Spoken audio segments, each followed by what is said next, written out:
नमस्कार। आज श्री माघ मास कथा 23वां अध्याय आरंभ। विष्णु भक्त महात्मा देवद्युति का आख्यान सुनकर ब्राह्मण वेदनिधि ने महर्षि लोमश से कहा, हे ऋषिराज, आपकी कृपा तथा सत्संग प्राप्त कर मैं गंगा जल की तरह पवित्र हो गया हूँ।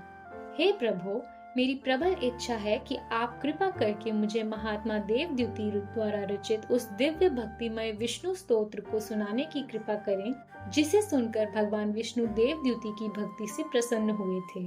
मेरा मन उस स्तोत्र को सुनने के लिए व्यग्र तथा कौतूहल ग्रस्त है। धन्य है भक्त देवद्युति तथा महान है वह दिव्य स्तोत्र, जिसे सुनकर भगवान विष्णु ने उन्हें दर्शन देकर कृतार्थ किया।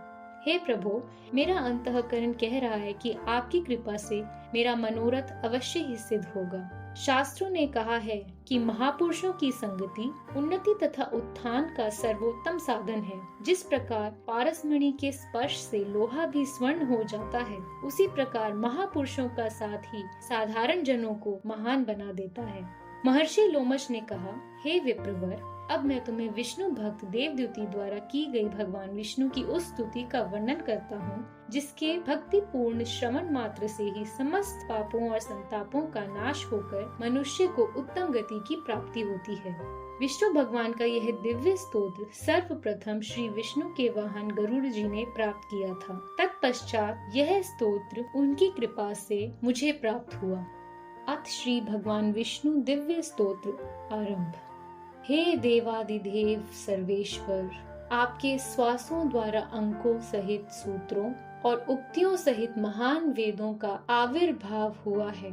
हे परम ब्रह्म गुणातीत अवर्णीय विराटाकार ब्रह्मांड नियंता, आपको यह मेरी छोटी सी स्तुति भला कैसे प्रसन्न कर सकेगी। हे प्रभु, आपकी विराट महानता के सम्मुख यह अत्यंत लघु है।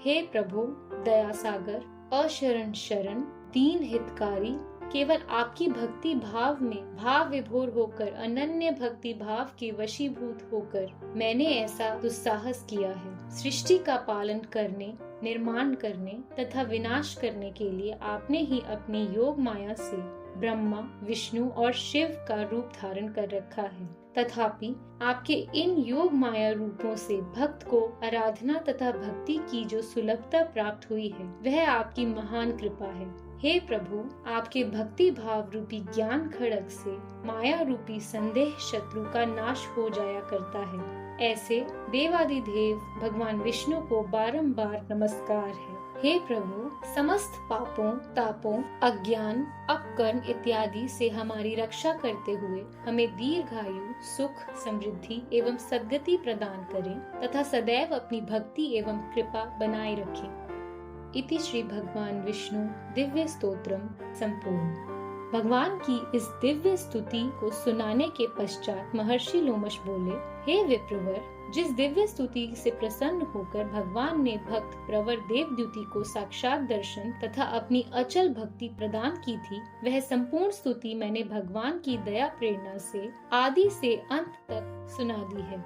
हे द्विज श्रेष्ठ, इस स्तोत्र का भक्ति सहित पाठ करने वाले मनुष्य को अश्वमेध यज्ञ के समान पुण्य फल प्राप्त होगा। इस पावन स्तोत्र का पाठ करने से ब्राह्मणों को आत्मविद्या का, क्षत्रियों को ओज व तेज का, वैश्यों को धन समृद्धि विस्तार का फल प्राप्त होता है। इसका पाठ शूद्रों को भी सुख, यश तथा सम्मानदायक है।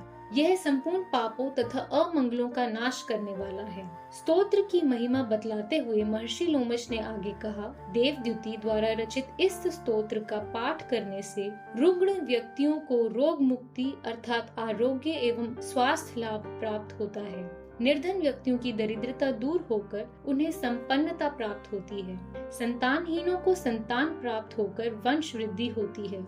दासों को स्वतंत्रता, प्रभुत्व एवं अधिकार प्राप्त होते हैं। राजाओं को विजय तथा योगियों को भगवत भक्ति प्राप्त होती है।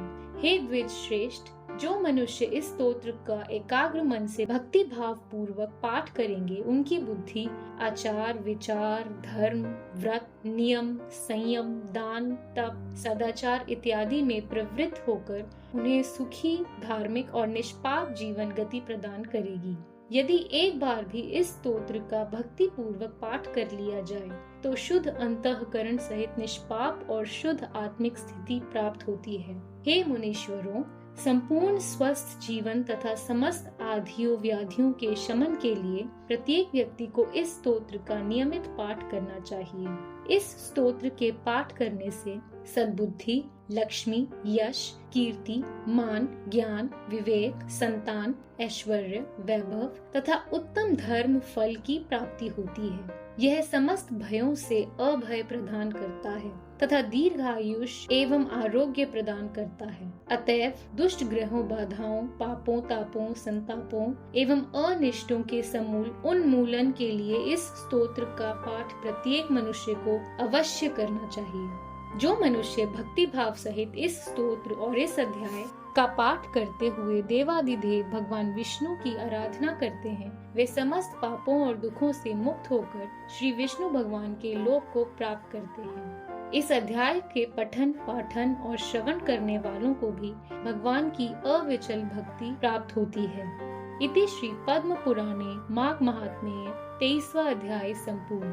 भगवान विष्णु की जय। धन्यवाद।